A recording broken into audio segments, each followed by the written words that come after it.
Hello, everyone, and welcome to another episode of Simply Nerdy. This is Anthony hosting today, and I'm joined by the whole gang.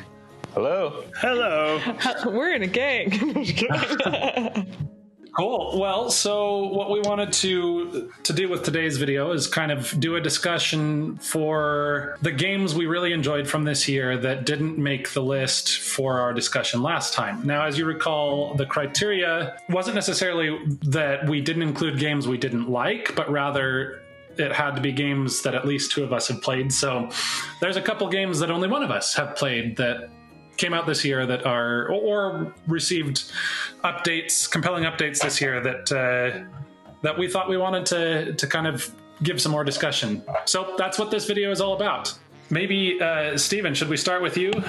Stray is probably my indie game of the year. It's incredible visually. You've got unique characters, which are basically robots the entire game. You got chase sequences that remind me a lot of Beyond Good and Evil. Gives me Beyond Good and Evil vibes. Multiple chase sequences that are just fantastic and get your blood pumping. The stealth sequences, there's stealth in this game too, that are really intense. And you have a unique combat system that I don't know if I probably shouldn't get into. There's a unique combat system. The soundtrack is futuristic, and it's so good that I think I'm going to buy it. I just looked it up today, and it is for sale on iTunes, so I'm pretty sure I'm going to pick that up. It's absolutely amazing, and the tracks are, like I said, futuristic, and they're unique and weird. Steven also had me try Stray just earlier today, and I will say that the music really set the atmosphere. It kind of like at the points I was at, it kind of like ramped me up. I was like, oh my gosh, what's happening? So it did a good job. Bad ways. Yes, it can cause some stress just listening to the music. You're like, what's going to happen now? Sounds like that's what it should do. Yes, it's part of what the music is designed to do, is make you feel something more than just the game. Exactly. Well, cool. And then you have a variety of collectibles in each area. And then I think Lisa already touched on this. I don't know if we were recording or not at the time. But there is no designated jump button. This is kind of the one negative thing I have about it, because like Lisa said, I like to jump a lot too. But it makes sense that there's no jumping except at specified points when prompted, because cats aren't just going around jumping. They don't jump. They're lazy. The story is fantastic, and it's got some dark twists, is all I'll say. The basic setting, humans are extinct. Very beginning of the game, you get separated from your family and friends after taking a fall into the sewers, and basically you spend the entire game trying to find your way back to the surface. But this I will say, play the game on PlayStation 5 if you can.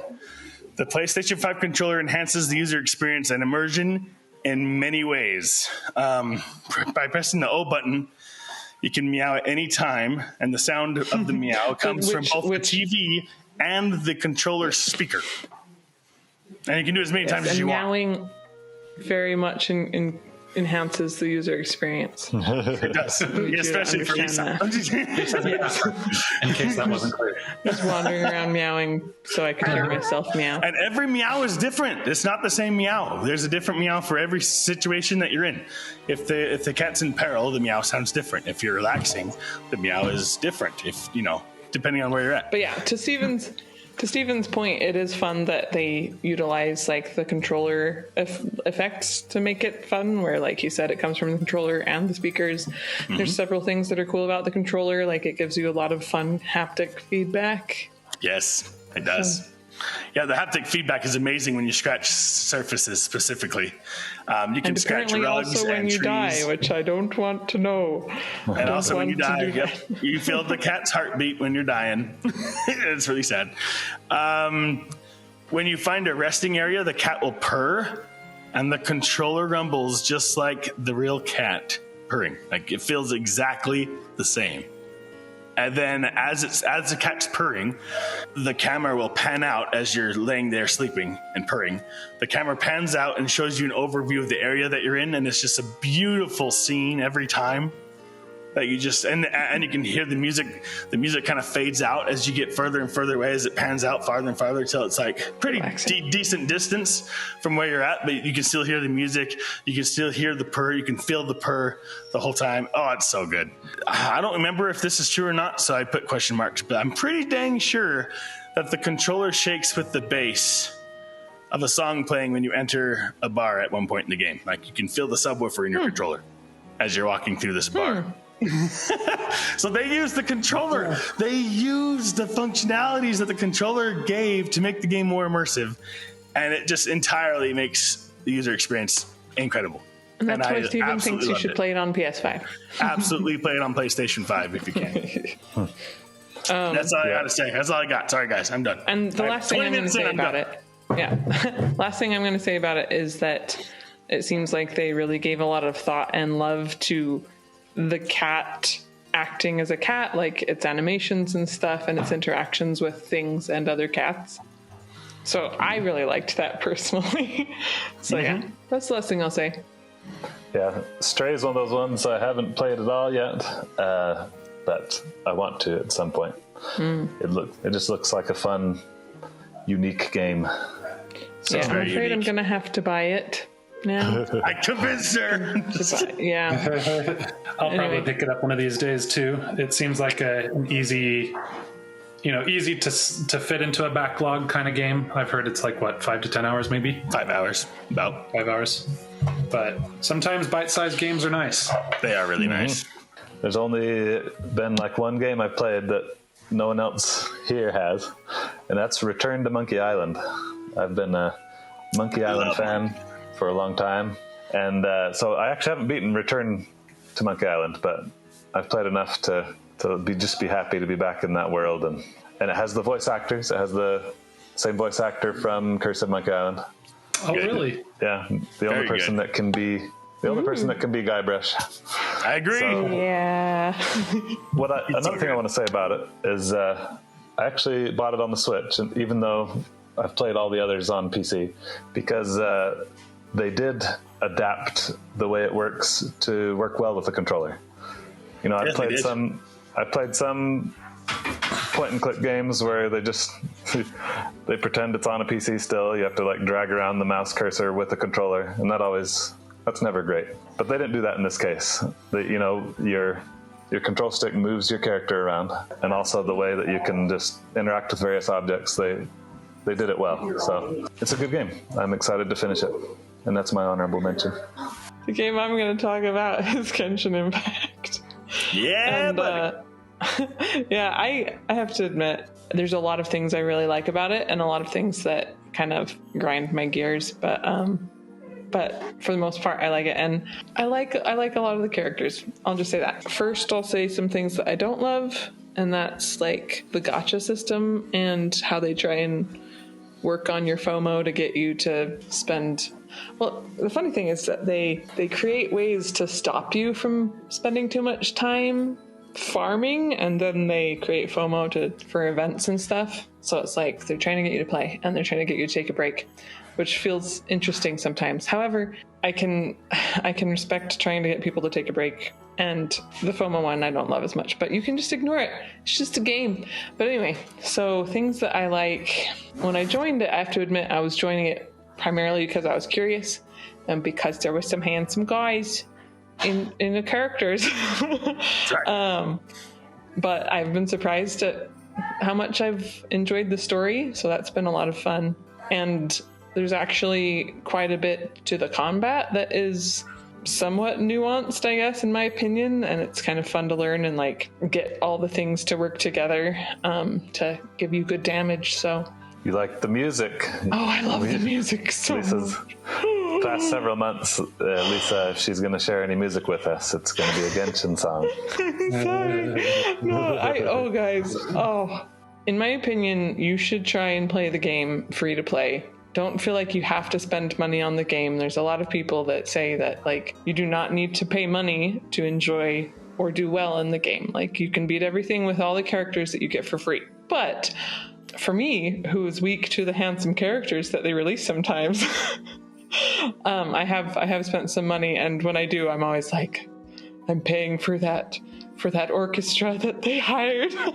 Because the thing that I love is that, like, with a lot of the music, like, it's composed beautifully, and they record it with an orchestra or with like traditional instruments from whichever like country inspired the region in the game, and it's so gorgeous. I like the game.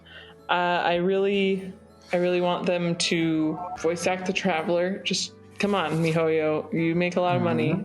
Pay the voice actors to voice act more things. Keep doing like real orchestras, because that's how you have my loyalty. And once you stop doing that, my disappointment will be unmeasurable and my day will be ruined. So what I have to first of all preface this with is by saying that I was actually a Genshin Impact non-believer for quite a long time. Lisa tried to get me into it several times, but I never really was buying it because I don't know, I just didn't like the idea of taking a Breath of the Wild like concept, which is already very compelling to me, and attaching free-to-play stuff to it. But she kept on wearing away at my resolve until finally I decided to give it a try. And I've actually been very pleasantly surprised. And I think probably the nicest thing I can say about it is that, so I'm one of those people where if you are going to force me to pay real money to enjoy the game, I'm dropping you like a rock. The nice thing about Genshin Impact is, yeah, there's a lot of things that incentivize spending money, but you can legitimately enjoy the game without ever engaging with it. Like, just to give you an example, I'm pretty far along now. I'm AR 35. I'm in the third of 4 chapters so far, so I've played a good bit, and I've only made one single wish, and that's it. I've enjoyed my time basically the whole time. So I feel like a lot of the time in other free-to-play games, they incentivize, spending premium currency or real money on characters like these because they give you a real leg up. But I like how the balance is instead, like, so I'm the type of player that wants more of a challenge. Like, I spent the vast majority of the first part of the game going into areas where the enemies were 20 plus levels above me, and I just still fought them because I really enjoyed it. So to me, having weaker characters is actually serving my interests. So there's that. And I don't have to spend any money. Anyway, so the things that I'm just really tickled that the game allows me to enjoy it without ever needing to spend any money. And also, I've been pretty impressed with the production quality. The music is undeniably good, and the story is surprisingly well put together. Probably my only complaint is they can't decide if they want to voice the Traveler. They start off with like mounds of dialogue, and then they suddenly go silent. Except for at the end of the Archon chapters. And then they'll usually have either a single word or a single line. And you're like, why? So the last one I'll bring up, so this is my honorable mention, and in addition to Genshin Impact, is Mario+Rabbids Sparks of Hope. The main reason that this wasn't brought up in our previous discussion video is because I'm the only one who's played it so far. But I think it's one of the best games of this year. And I think it would very much sit right alongside the games we talked about last time. So a couple thoughts about it that for why I like it so much. I think one of the first things that stuck out to me, one of my concerns is that you run into the enemies on field, and then it takes you to the battle arena. The first game, you just traveled from arena to arena. It was part of the world design, and so I was a little bit worried that the scenarios that would be possible and the designs would not be as varied, and there'd be a lot of repetition, and so I felt like maybe that would detract from the sense of strategy, but it hasn't so far. At least I haven't beaten the game, but from what I've played, it actually works really well. Being able to engage with the enemies by attacking them on the field and then going over to the battlefield, and I haven't had any complaints with how strategic I could be. It was, in fact, in a lot of ways, I feel like I almost have to be more so than the first game. That game could really bring the challenge, especially later on, but I feel like this one has ramped even that up a notch, and I really, really, really like that. I think it's super fun that I'm so challenged by even just the normal battles that there are times when I have to switch out characters just because they've fainted or they don't have much health. Like it's a very common challenge, and it makes me feel like I have to be strategic, not just within a battle, but across battles as well. And I really like that in a strategy game. So are you playing on a harder mode? I think so, yes. So that might not be how it's balanced normally, but I'm the type of person that almost always picks Anthony likes a hard challenge. mode. Yes. I think Anthony's winning me over with that, though. Masochist life. And with yeah, I was gonna say, and in particular with turn-based strategy games, the challenge is what makes it fun. Like, oh yeah. When you're like forced to think, forced to make tough decisions, that is what makes a strategy game fun. So that's what makes a strategy game a strategy game. Yes, I like to hear that. I haven't played Sparks of Hope yet, but I'm with Anthony. I thought the first game was a ton of fun. Really good, accessible strategy game with some really good challenge too, and been looking forward to playing the second one, hopefully in the near future. Yeah, I think it's very, very worth all of your time, as long as strategy games are your cup of hot cocoa. Your cup of hot chocolate. Yeah. So another thing that I really like is I feel like the RPG elements have been brought a little bit more to the forefront. I always like a good RPG system, and I feel like they've implemented that really well. They still have the skill tree system, but it's now tied to leveling up rather than getting to a certain point in the story and getting preset ability point amounts that you can only get by completing that portion of the story. So it feels like there's a little bit more reward for battles, and aside from just how fun they can be. Does that mean grinding is a thing? I'm not insinuating that the game encourages you or forces you to grind. I'm just saying that the game has provided me with a way to grind, hasn't it? Yes, it has. But the RPG systems, I think, are really fun. I also like the addition of the sparks as a combat element. They allow for some very interesting interactions that I thought have been very fun. And it's been putting me through the ringer with coming up with good strategies, and I've really enjoyed that. So, and then also the soundtrack is incredible.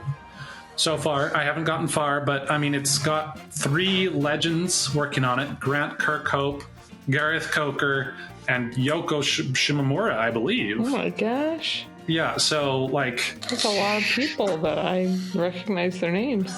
Yeah, solid. Anyway, the only thing I'll say that's a little weird is they decided to give voice acting to the Rabbids, and that's a little bit weird sometimes. Really? Oh. Because before they just kind of were like the rest of the characters, just making their little grunts. But now they've got some lines in English. I don't know how I feel about that. I've gotten used to it, but there are a couple times when I'm like, when Rabbids Luigi, he has an ability he does where he can make the enemy's attack power be reduced for a certain amount of time. And when you select the ability, he says something like, funky footwork, make you faint. And I'm just like, come on, dude. Does that make him more annoying in this game then? Maybe a little bit. I don't know. But at the same time, it's also very fitting for the character of the Rabbids. So I've gotten past it pretty quickly, but at first I was like, blah. I've enjoyed my time with it significantly so far, and the only reason I'm not actively playing it right now is because my backlog is calling my name. But deserves to stand alongside the best games from this year. So I think that's all of the honorable mentions that one way or another we wanted to make sure we talked about, even though they didn't figure in our past discussion. And we want to know what your honorable mentions would be. Maybe let us know what you thought of our thoughts on what we've discussed today. We'd also love to hear any games that we haven't talked about either in the last video or this one that you think should deserve to be mentioned.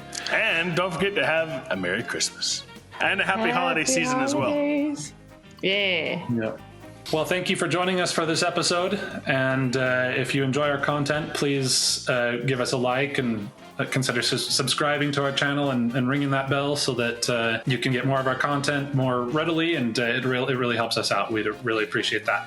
Absolutely. Until next time, keep it nerdy.